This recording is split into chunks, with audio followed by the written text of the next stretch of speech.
मैं सीधा पूछता हूं, मैंने जैसे आपसे कहा बाल ठाकरे आपके रोल मॉडल रहे हैं, तो बाल ठाकरे की एक विरासत है, उन्होंने शिवसेना एक विरासत रखी।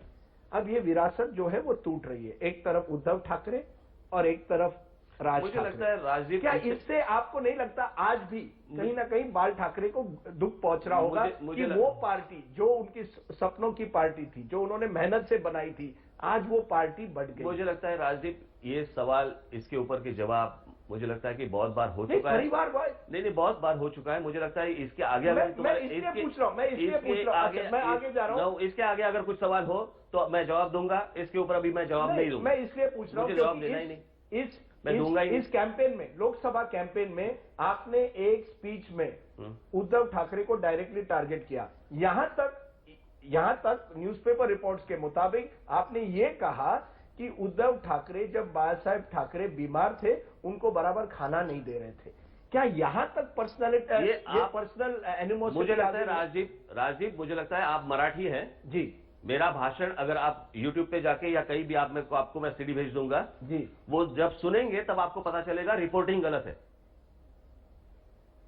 आप पहले मेरा स्पीच सुन लो, मैंने क्या कहा था वो सुन लो। आप मराठी हैं, मुझे लगता है आपको पता चलेगा। आप ये नहीं मानते कि कहीं ना कहीं आपने एक पर्सनल अटैक किया? बिल्कुल नहीं।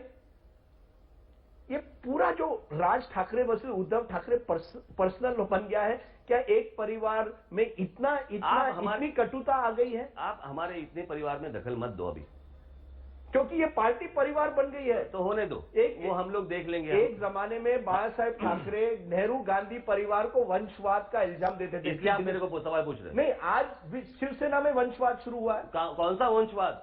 आदित्य ठाकरे, उद्धव ठाकरे, राज ठाकरे, ये तो वंशवाद पार्टी पर। मुझे लगता है कि बाला साहब क्या बोलते थे ना आपको समझ में आया है, ना समझ में आएगा। उन्होंने कहा था प्रधानमंत्री पद के बाद ये प्रधानमंत्री, ये दूसरा प्रधानमंत्री, ये तीसरा प्रधानमंत्री, इसको वंशवाद उन्होंने कहा था। हमने अभी तक कोई पार्टी या कोई पोस्ट हाथ में ली नहीं है ना। आप भी रिमोट कंट्रोल बनना चाहते हैं? वो बात की बात है। नहीं, आप एक ना एक दिन रिमोट कंट्रोल बनना चाहते हैं। वो बात की बात है। आज तो रिमोट कंट्रोल हो। नहीं, मैं इसलिए हमारी ताकत दिखा देंगे आपको। आगे चलो। मैं आगे चलता हूं। आगे मैं ये पूछूंगा कि उसी के ऊपर मत पूछना।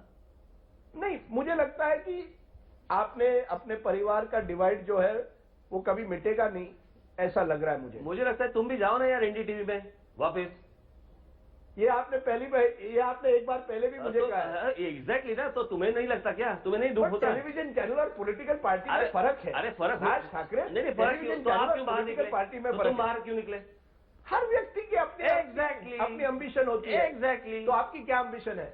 महाराष्ट्र सुधारना है। महाराष्ट्र सुधारना, चीफ मिनिस्टर बनना है महाराष्ट्र का एक दिन। वो भी बन जाऊंगा। पर कैसे सुधारोगे आप? तो वो मेरे ऊपर छोड़ो ना।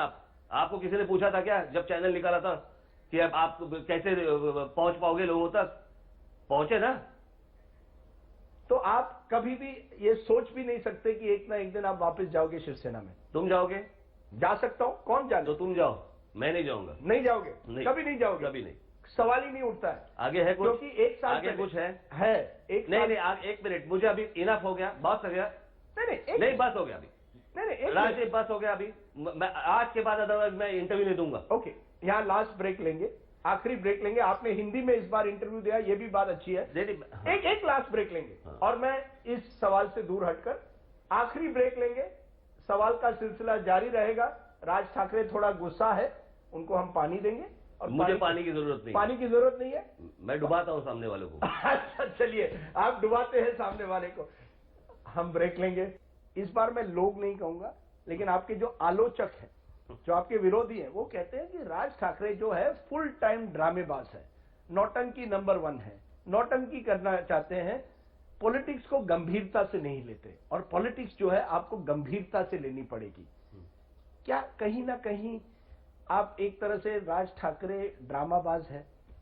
जिनको जिस नजरिए से देखना है, मैं उनकी आंखें तो बंद नहीं कर सकता, जिनके कान में बंद नहीं कर सकता। जिनको देखना है जो देखे। मुझे लगता है लोग मुझे जिस तरह से देख रहे हैं, लोग आपने लोग हाँ, क्योंकि मुझे वोट करते मैंने हैं। आलोचक कहा, आपने लोग क्योंकि मुझे वोट करते हैं जी, वो उनके बारे में बोल रहा हूं मैं। आपको कौन मिलता है मुझे नहीं मालूम जी। नहीं, लेकिन राज ठाकरे क्या आपको लगता है कि एक आप एक लेवल पर अब आ गए हैं जिसके आप आगे नहीं बढ़ सकते जब तक आप अपने आप को री इन्वेंट नहीं करेंगे। आपको एक तरह से अपनी छवि री इन्वेंट करनी पड़ेगी, अपनी राजनीति री इन्वेंट करनी पड़ेगी, नहीं तो राज ठाकरे वहीं के वहीं रह जाएंगे और आलोचक 2 साल बाद भी वही कहेंगे कि राज ठाकरे जो है नौटंकी है। राजदीप, अपने आप को खुद को देख के सामने वालों को आप मत सोचा करो। नहीं, तुम्हें जो सैचुरेशन पॉइंट आया है ना आज, नहीं आपको एक सैचुरेशन नहीं मुझे नहीं आया, आप तुम्हें जो आया है ना आज नहीं मैं मुझे तो वही का वही हूं। अरे नहीं आज जो नहीं है। दिल्ली में जो सारे जो न्यूज के लोग जो है ना, ये चैनल के लोग जो तुम्हारे बारे में बोलते रहते हैं ना कि एक सैचुरेशन पॉइंट आया है, राजदीप अभी छोड़ देगा, राजदीप को ये नहीं करना है, राजदीप के बाद तुम्हारे बारे में क्या क्या बोलते हैं तुम्हें मालूम नहीं है। कोई प्रॉब्लम नहीं। एग्जैक्टली। मैं पब्लिक लाइफ में नहीं हूं, आप पब्लिक लाइफ में हैं। मैं पब्लिक लाइफ में नहीं हूं, आप पब्लिक लाइफ में। क्यों पब्लिक लाइफ में? तो ये पब्लिक को ही दिखाते हो ना चैनल, आप मुझे बताइए। पब्लिक को ही दिखाते हो ना, या घर में बैठ के देखते हो? आपको किस दिशा में आप अब अपनी, मैं बार बार आपको पूछूंगा क्योंकि मुझे कभी कभी लगता है कि एक दोहरापन है। एक राज ठाकरे हैं जिनसे बात करने में मजा आता है, एक दूसरा राज ठाकरे है जिसके बात सुनने से लोग डरते हैं। असली राज ठाकरे कौन है? एक ऐसा भयानक व्यक्ति जो लोगों को डरा सकता है, जो हिंसा पर उतर आ सकता है, या एक राज ठाकरे जिससे बात करने में मजा आता है, जिसकी एक अलग छवि है? कौन असली राज ठाकरे कौन है? मैं हूं, और जैसा हूं वैसा हूं। ये जैसा हूं वैसा हूं। आप कौन सी नजर से देखेंगे उसको? ये जेकल एंड हाइड नहीं है आप। बिल्कुल नहीं। क्या करना है? दो राज ठाकरे कहीं नहीं है। बिल्कुल नहीं। आप भी घर में, आप भी जब ये सारी चीजें करते हो तो कभी आप भी भड़कते हो, कभी आप शांत रहते हो। इसका मतलब क्या है? 2 राजदीप सरदेसाई सही है क्या? आखिर में एक हैप्पी एंडिंग का सवाल पूछ रहा हूं। क्या कभी आप और उद्धव ठाकरे के बीच में एक हैप्पी एंडिंग हो सकती है? आपने कहा कि महाराष्ट्र के चुनाव के पहले आप एक और इंटरव्यू देंगे, क्या उस इंटरव्यू के पहले कोई हैप्पी एंडिंग हो सकती है? क्या ये मैं फॉरगॉटन चैप्टर समझ लूं? तो देखेंगे, हो भी सकता है। हो भी सकता है, क्यों नहीं हो सकता? आप आज आखिर में कह रहे हैं कि हो सकता है एक ना एक दिन। अरे बात करने में क्या हो सकता है? कुछ भी हो सकता तो है। आप बातचीत के लिए तैयार हैं? उद्धव ठाकरे के साथ आज बातचीत के लिए तैयार हैं? क्या चाहिए क्या आपको? ये क्या है? ये मैं चाहता हूं, मैं न्यूज पॉइंट चाहता हूं, मैं न्यूज पॉइंट चाहता हूं। आप मुझे न्यूज पॉइंट दे रहे हैं कि आप उद्धव ठाकरे से बातचीत के लिए तैयार हैं। हमारा कोई पारिवारिक थोड़ी मतभेद है। पारिवारिक ही है। नहीं ना, आपको लगता है। पॉलिटिकल मतभेद हो सकते हैं, पारिवारिक मतभेद थोड़ी है।